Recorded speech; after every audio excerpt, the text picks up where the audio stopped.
Olá! Hoje nós vamos ver a etapa 6, onde falaremos sobre impermeabilização, revestimentos e pintura.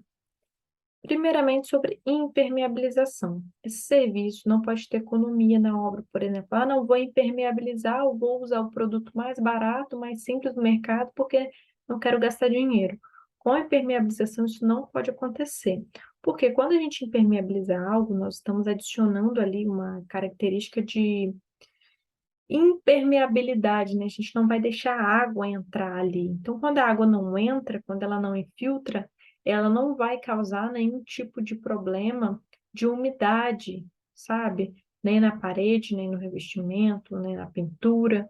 Então, é importante fazer sempre uma boa impermeabilização.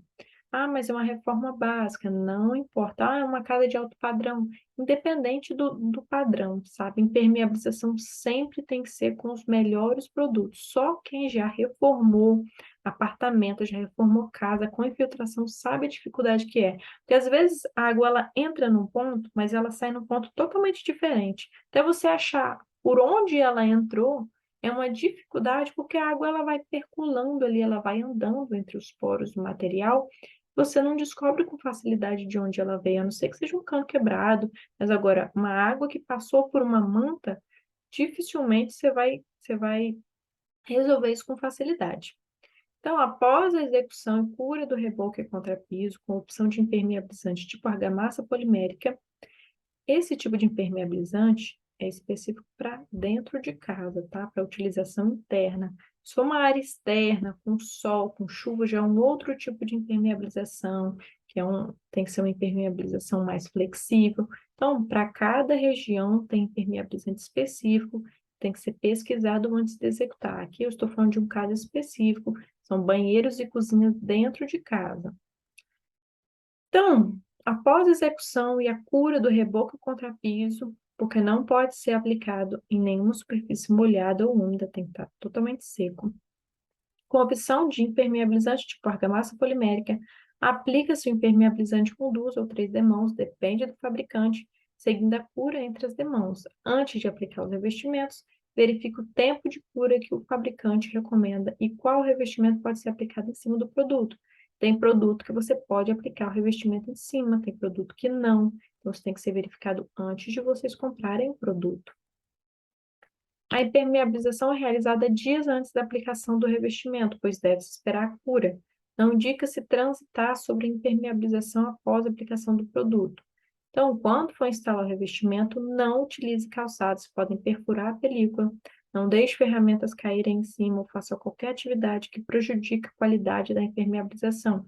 Imagine que você vai impermeabilizar, vai fazer ali uma película que vai proteger aquela superfície e depois vai ficar sapateando em cima, deixando o prego cair, pisando em cima do prego, em cima da película.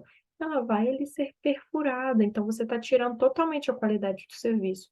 E se for manta asfáltica, 3, 4 milímetros, mesma coisa. Você deixa prego cair, pedra cair, fica pisando em cima desses materiais que perfuram, a sua manta não vai valer de nada no final, porque vai infiltrar. Então, com essa argamassa polimérica, né, que é um impermeabilizante, nós podemos fazer a impermeabilização dos pisos e das paredes dos banheiros. Parede do box, você pode impermeabilizar tudo até o forro. Agora, fora do box, onde não tem o chuveiro, você pode impermeabilizar só 1,20 m. Do chão até em cima, 1,20 m. Mesma coisa na cozinha e na área de serviço, porque cozinha e área de serviço, geralmente a gente não joga água até o teto. A gente joga até uma certa altura ali no máximo e depois limpa com pano, né? Agora não, é uma pessoa que ela lava tudo. Então aí você impermeabiliza até em cima. Áreas molhadas sem revestimento. Para áreas molhadas sem revestimento cerâmico, por exemplo, parte externa do box, na área de dentro do banheiro, mas com pintura, pode utilizar um aditivo impermeabilizante no reboco e utilizar a pintura acrílica resistente à água. Então, vou fazer um lavabo, não tem chuveiro, não vou ficar lavando o banheiro. Você pode, no reboco, utilizar um aditivo impermeabilizante e pintar com uma tinta que é resistente à água, que você pode lavar. Então, nesse caso, você só precisa aplicar essa argamassa impermeabilizante, essa argamassa polimérica no chão, subindo ali até na altura do rodapé. Então, vamos lá, agora a parte de instalação de revestimento. Primeiro, revestimento de porcelanato nas paredes e nos pisos. Primeiro, nós temos que preparar a área que deve estar limpa e livre de pó, principalmente de gesso e massa corrida, pois geram desplacamento dos revestimentos. Se você vai instalar revestimento e o piso todo cheio de pó, primeiro você tem que limpar, se possível lavar a área, varrer bem varrido, não deixar nenhum tipo de material ali que possa prejudicar a instalação, pode só prejudicar a aderência. Faça a limpeza do verso do revestimento que receberá a camada de argamassa, pois deve estar limpa e livre de pó. Imagine que você tira o pó do chão, limpa o chão todo, para que você tenha ali uma camada para fazer a aderência, né, entre a argamassa e a superfície do chão. Só que o seu revestimento está cheio de pó. Ou seja, a argamassa não vai aderir no seu revestimento para depois ser colado no chão. Então, o piso tem que estar limpo, livre de pó, e a peça do revestimento também. Você não pode deixar ela toda suja. Às vezes ela ficou muito tempo pegando pó, pegando sujeira, e você vai lá, só passa a argamassa e põe. Não pode, tem que deixar a peça de revestimento limpa também. Então, o ajudante vai limpar o chão, também limpa as peças e já deixa lá no cantinho para o profissional só vir e instalar. Conferência dos esquadros, alinhamento das placas, início da paginação e espessura das juntas. Então, olha o ambiente que vai ser instalado, o revestimento, verifique de onde vai iniciar a paginação. Às vezes, o cômodo não tem o tamanho igual está no projeto, não tem as mesmas dimensões que o arquiteto ou a arquiteta dimensionou. Então, você já vai ver ali onde vai ficar o recorte, para falar, olha, o recorte está diferente do projeto, prefere que joga para onde? Aí a pessoa já vai poder te falar. É legal ter esse cuidado para evitar conflito, porque às vezes você, vou seguir o projeto é por aqui, mesmo que ficou um pouco maior ou menor, e o recorte foi para um lado diferente do que o projetista pensou, sabe? Então, para não ter esse tipo de problema, verifique antes, verifique a espessura das juntas para que você compre o espaçador de acordo com o revestimento. Instalação das placas com argamassa C3. Verifique as setas ou detalhes no verso do revestimento para que seja padronizado durante a instalação. Nós sempre gostamos de utilizar a C3, que é um tipo de argamassa, por quê? É uma argamassa mais resistente e ela tem uma aderência maior no substrato. Então, nós gostamos de utilizar ela, só que ela é um pouco mais cara do que a C1 e a C2. Então, você pode verificar esses três tipos de argamassa, C1, a C2, a C3, ver qual que te atende, qual é o preço. Se for por indicação, eu indico sempre a C3 para revestimento, para pedra. Tem gente que só utiliza na fachada. Mas para evitar ter qualquer problema em relação à aderência ou resistência de revestimento, a gente sempre tenta utilizar a melhor. Em relação à seta, o revestimento, alguns vêm com seta, às vezes outros vêm com detalhe. O importante é você padronizar a forma de colocar. Se a seta vai para o lado direito, colocar todos os revestimentos com a seta para o lado direito. Se vem um detalhe em cima do piso, na parte de trás, mas na parte superior, sempre você vai deixar na parte de cima, então mantenha todas as peças com esse detalhe na parte de cima, tá? Instalação de revestimento nas paredes. Instale pulando a primeira fiada de revestimento, que são as peças encostadas no piso, pois elas vão acompanhar o nível do contrapiso, então pode ter recortes. Eu vou mostrar aqui, ó. Primeiro a gente coloca essa régua aqui embaixo, considerando a paginação. Se a paginação começa aqui em cima, por exemplo, você vai contar quantas peças para saber onde vai parar essa régua aqui.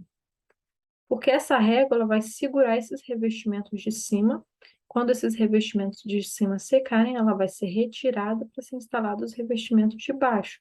Lembrando que, às vezes, se você não quiser um recortezinho pequenininho e aqui tiver um nível caindo para o ralo, você tem que pegar aqui a altura da altura maior, e não é menor. Se você pegar a menor, em relação à maior, vai ter um recortezinho pequenininho. Então, tem que conferir essa altura para ter uma peça inteira, a não ser que o recorte realmente for ficar aqui embaixo.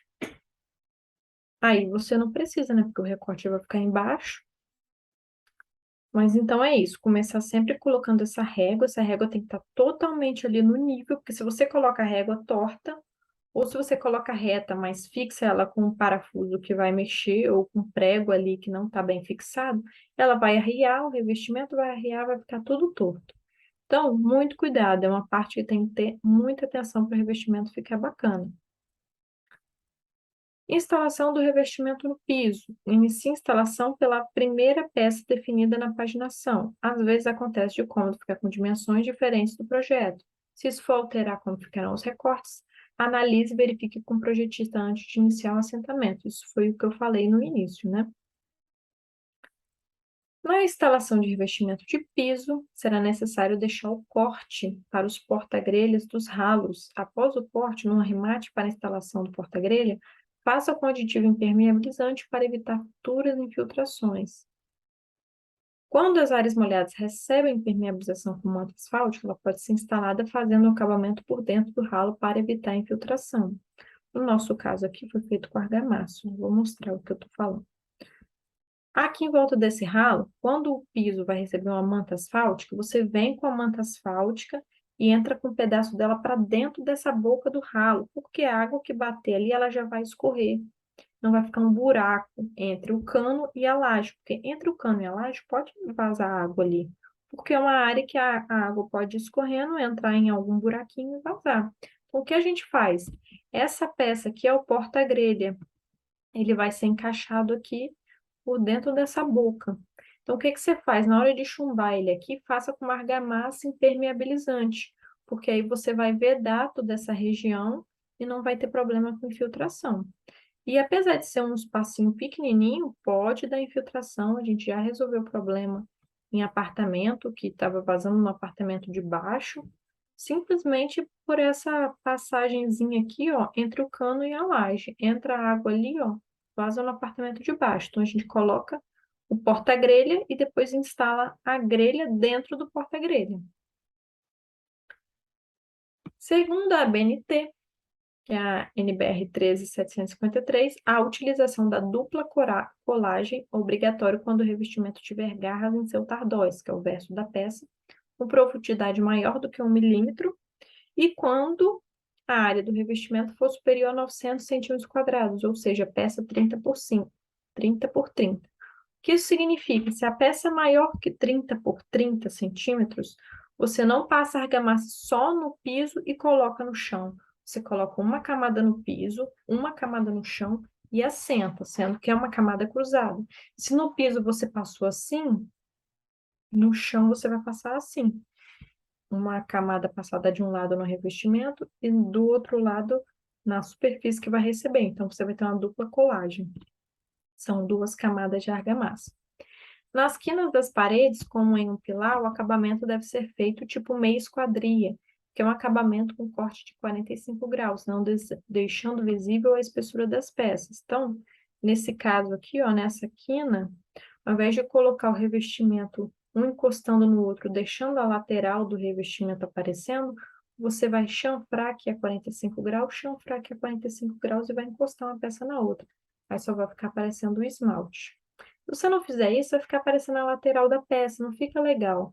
Tem gente que quer esconder isso com aquelas cantoneiras de alumínio, mas não, esteticamente pode não ficar tão bacana quanto fazer esse acabamento a 45 graus. Deixe a junta de dessolidarização entre os revestimentos e as paredes, vigas ou pilares. Esse afastamento entre o revestimento e as superfícies em planos perpendiculares deve ser respeitado, pois esse espaço é para aliviar as tensões provocadas pela movimentação do revestimento, substrato e outros materiais. Essa junta pode ser preenchida com rejunte.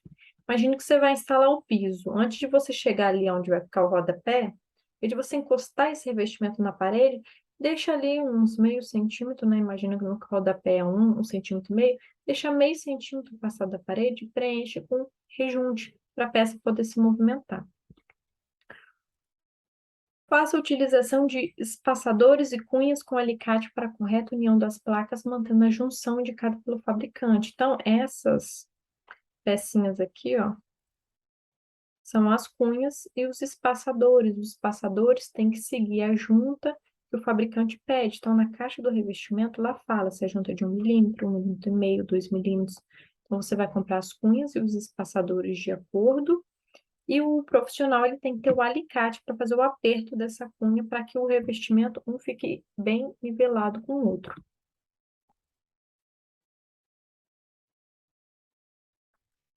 Limpeza da argamassa ainda molhada das juntas para evitar a limpeza posterior com a argamassa seca, pois ao limpar com espátula, por exemplo, pode quebrar o esmalte das peças. Tem pessoas que, ao invés de vir instalando o revestimento, limpando a argamassa que fica na junta, para depois vir o rejunte, ela não faz, ela já vem instalando, deixando todas as juntas lambrecadas ali de argamassa. Aí o que acontece? A pessoa espera a argamassa secar, vai com a serrinha, com a espátula, entre um revestimento e outro, fica ali lixando para tirar aquela argamassa. Isso pode fazer com que alguém quebre ali o esmalte e ele fique meio picotado. Então, não é o ideal. O ideal é já vir fazendo um revestimento, limpando a junta, porque ela já fica livre e limpa ali para depois rejuntar. E são dois trabalhos, né? Se você faz, deixa tudo sujo, depois é um profissional que vai demorar um tempão para limpar essa junta. Aguardar a cura da argamassa e fazer a limpeza das superfícies. Rejuntamento das peças com rejunte ideal para a área em questão. Então, tem rejunte para a área molhada, tem rejunte para a área seca. Você tem que escolher o rejunte ideal para a região que você está instalando o piso. Verifique antes o tipo de rejunte com a indicação quanto ao tempo de limpeza após a aplicação, para não manchar as peças. Tem rejunte que, se você demorar muito a limpar ele, ele vai manchar o porcelanato, tá? Então, tem que ser verificado isso antes de fazer o rejuntamento. Atenção, nunca rejunte o revestimento com argamassa molhada. Espere o tempo de cura da argamassa. Além disso, se o rejunte for claro e misturar com a argamassa, algumas partes ficarão com o rejunte manchado escuro. Imagine que você terminou de instalar o revestimento. Sua argamassa totalmente molhada e você utilizou uma argamassa bem molinha. Logo depois você já vem com o rejunte branco e rejunta junto. Além de estar errado, porque a argamassa de baixo ainda não secou, a água da argamassa pode misturar com a aguinha ali do rejunte e o rejunte, ao invés de branco, ele vai ficar meio acinzentado. Não fica legal, o cliente provavelmente não vai gostar e você vai ter que retirar. Então, nunca faça isso. Espera a argamassa ter a cura dela para depois fazer o rejunte. Então, instalação de pedras e rodapés. Primeiro, a área tem que estar limpa, livre de pó. Depois a gente faz a instalação da soleira, do divi-box. Esse divi-box que eu chamo é a divisão do box do banheiro. Então, sabe aquela pedrinha para colocar em volta do box? Eu chamo de divi-box. A gente faz com a argamassa C3 também. Se atente ao nivelamento, se seguirá o nível do piso ou se será instalada mais alto. Então, nesse exemplo aqui, ó, a soleira está nivelada com os dois revestimentos. Às vezes, vai ter caso que o revestimento de fora vai estar mais baixo, o revestimento de dentro mais alto.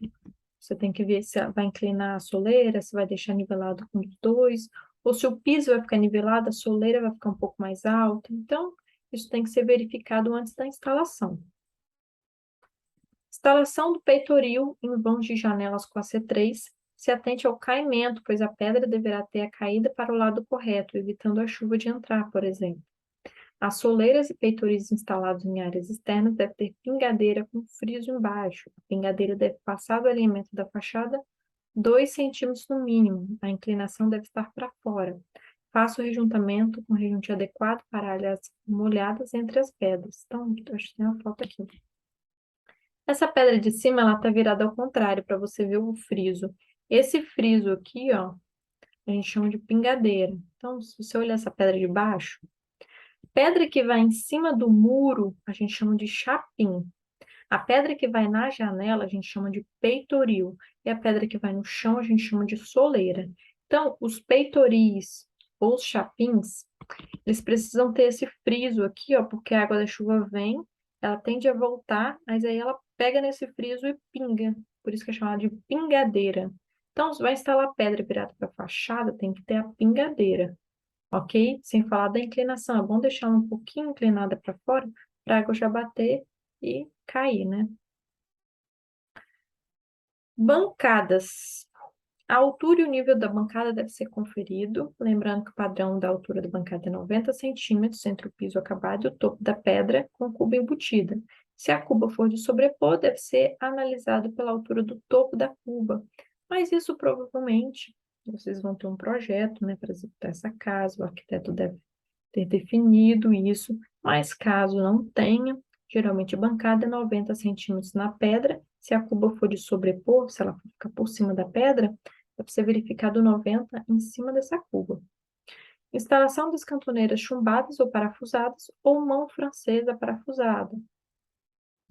Então, ó, aqui temos a bancada, né? Ela pode ser chumbada dentro da parede. Eu nunca indico só chumbar a bancada, não. Eu gosto de colocar a cantoneira para ficar mais seguro. Você pode colocar uma peça chumbada dentro da parede, ou você pode colocar uma mão francesa. Essa mão francesa é ruim para quando não tem armário, porque aí ela vai ficar aparecendo, vocês visualmente não vai ficar legal para o cliente. Então, isso tem que ser verificado antes. Vai ter armário, se não vai ter. Instalação das pedras sempre com nível de mão, para conferência. Ao instalar as cantoneiras, atenção ao seguinte detalhe: ela não pode ficar em uma posição que vai atrapalhar a instalação dos armários. Por exemplo, ela deve ter uma distância entre o final da bancada, pois terá a chapa do armário nessa posição. Além disso, a cantoneira deve ter um afastamento de 10 centímetros da frente da bancada. Então, como exemplo, aqui, ó, essa imagem. Tá vendo que o armário, geralmente, ele fica recuado aqui uns 2 centímetros da bancada? Imagine que a sua cantoneira está aqui até no topo não, né? Até na frente da bancada. Não pode, ela tem que ser recuada aqui 10 centímetros. Até porque aqui tem a chapa do armário que vai encostar aqui na bancada, então o cantoneiro tem que estar mais para trás. E olhando por cima, aonde o armário for parar, não pode ter cantoneira. A cantoneira tem que estar mais para dentro, para que ela seja escondida pelo armário. Instalação de rodapé. Instalação de rodapé de porcelanato com argamassa C3 com rejuntamento no topo. Então, se o rodapé for de revestimento, a pessoa vai cortar as tirinhas de revestimento, vai colar na parede, pode fazer em cima um acabamento com rejunte, às vezes as pessoas fazem com massa corrida, isso fica a critério aí do projeto. Instalação de rodapé de poliestireno com cola. Então, tem um modelo de rodapé que é aquele branquinho, pode ser instalado com cola, com silicone. E tem o rodapé de madeira, né, que nós geralmente instalamos com buchas e parafusos. Os parafusos devem ter comprimento suficiente, considerando a espessura da peça e o chumbamento de 4 centímetros para dentro, pelo menos. A instalação do rodapé deve ser executada após a pintura das paredes, caso seja de madeira ou de poliestireno. Se for de porcelanato, deve ser instalado antes da pintura para que sejam realizados os arremates entre a peça e a parede. Então, vou colocar aquele rodapé que cola, o que é parafusado, pinta primeiro a parede, depois se instala, porque aí pelo menos você não tem que ficar protegendo todo o rodapé. Agora, se for de porcelanato, você já pode instalar junto do porcelanato. Ó, aqui, exemplo de rodapé de poliestireno e rodapé de madeira. Então, vamos para as pinturas. A primeira tarefa antes da pintura é sempre fazer a proteção das superfícies. Pode ser com lona, salva-piso. Salva-piso é uma marca que eles têm produtos que faz a proteção do piso, ou papelão. Passar fita crepe em volta de esquadrias, rodapés e áreas que não podem sujar com rolo ou pincel. A fita crepe deve ser utilizada para proteger a base a ser aplicada, então cuidado na hora de retirar. Tem umas fitas crepes que você coloca na parede, na hora de tirar, ela arranca até a pintura junto, de tão forte que é a cola. Então, isso vai te trazer dificuldade, que você vai colocar para proteger, na hora de tirar, vai arrancar a pintura. Então, tem fitas específicas para isso. Fazemos depois a selagem das paredes para a preparação inicial. É importante selar as superfícies para regular a absorção da tinta posterior e fechar os poros das paredes para melhorar o acabamento da pintura. Só se deve passar selador em paredes novas e em paredes antigas deve ser utilizado fundo preparador. Então, selador de parede, fundo preparador de parede são dois produtos diferentes para áreas diferentes. Paredes novas a gente usa selador, paredes velhas a gente usa fundo preparador. O fundo preparador da Souvenir, por exemplo, ele aglutina as partículas soltas. Então, para paredes antigas, ele é ideal. Agora, selador não pode ser usado em parede antiga. Então, aqui é um exemplo de uma parede, algumas paredes, né, todas já seladas, prontas para receber a pintura. e com o piso todo protegido.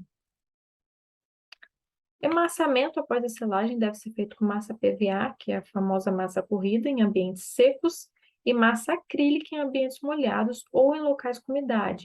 Lembre que o teto do banheiro é uma área molhada. Às vezes as pessoas vêm emassando todo o teto com massa PVA e esquece que no banheiro tem a umidade, tem ali a questão do chuveiro, da água quente. Então, no teto do banheiro, se for emassado porque tem gesso, tem que ser com massa acrílica. Lixamento do emassamento. Se possível, fazer o lixamento com taco para lixamento manual, para garantir um lixamento mais uniforme. Tem gente que vem lixando com a mão, aí tem hora que a pessoa aperta mais, tem hora que a pessoa aperta menos, aí fica aquele lixamento, não fica uniforme, não fica regular assim, sabe? Não fica uma coisa legal, fica meio ondulado, digamos. O taco, ele é uma pecinha quadradinha que você coloca lixa e na hora de lixar fica mais uniforme a superfície. Atenção, para verificar o lixamento e as demãos de pintura, pode ser utilizada uma lâmpada com extensão para clarear bem a área, avaliando cada parte da parede com a lâmpada bem perto, para a conferência das falhas. Então, a gente geralmente faz uma extensão, coloca uma lâmpadazinha e vai encostando na parede assim, ok? Aí você vê todos os defeitos, é ótimo. Tem gente na obra que chama isso de gambiarra, né? Chama essa extensão com a lâmpada de gambiarra. Então, depois de lixar, a gente faz a limpeza do pó com pano seco e faz a primeira demão de pintura. Tanto o selador quanto a tinta para proteger a pintura geralmente necessitam de diluição.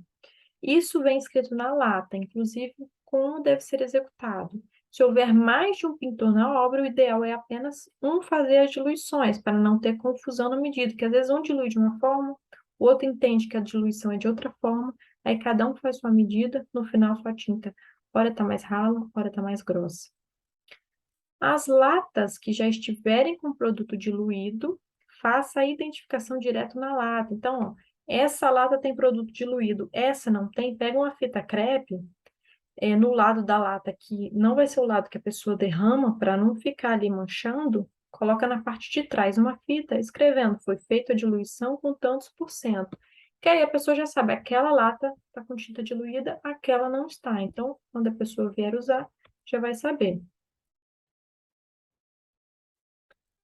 Faça os retoques necessários e dê a segunda demão. Então, ó, voltando. Fizemos o lixamento, passamos a primeira demão de pintura. A gente veio, olhou a pintura com a gambiarra, né? Vimos o que precisa retocar, fizemos os retoques, às vezes com uma massinha, com uma lixinha. Aplica a segunda camada, sempre em camadas finas, nunca em camada grossa. Camada grossa de pintura faz a pintura soltar. Não funciona, sempre em camadas finas e não deixando escorrer, senão fica aquele monte de tinta mais grossa escorrida, não fica bacana. Em paredes com textura, ela pode ser aplicada sobre o selador ou após a primeira demão de tinta para uma cobertura mais uniforme. Quando a gente utiliza textura, a gente pode, depende do modelo da textura, passar a textura em cima do selador ou em cima do selador a gente passa uma demão de pintura na cor já da textura e depois vem com a textura. Porque, às vezes, dependendo de qual é o tipo de textura, ficam umas falhas assim na parede. Se o selador for branco.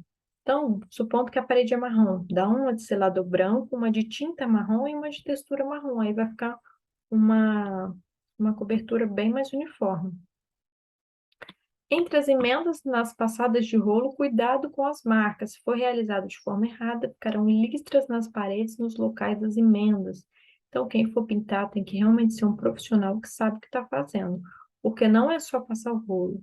Pintura tem toda uma técnica importante. Evite fazer a pintura das fachadas em dias de muito sol, pois fazem a tinta secar muito rápido, aumentando o risco de formação de bolhas.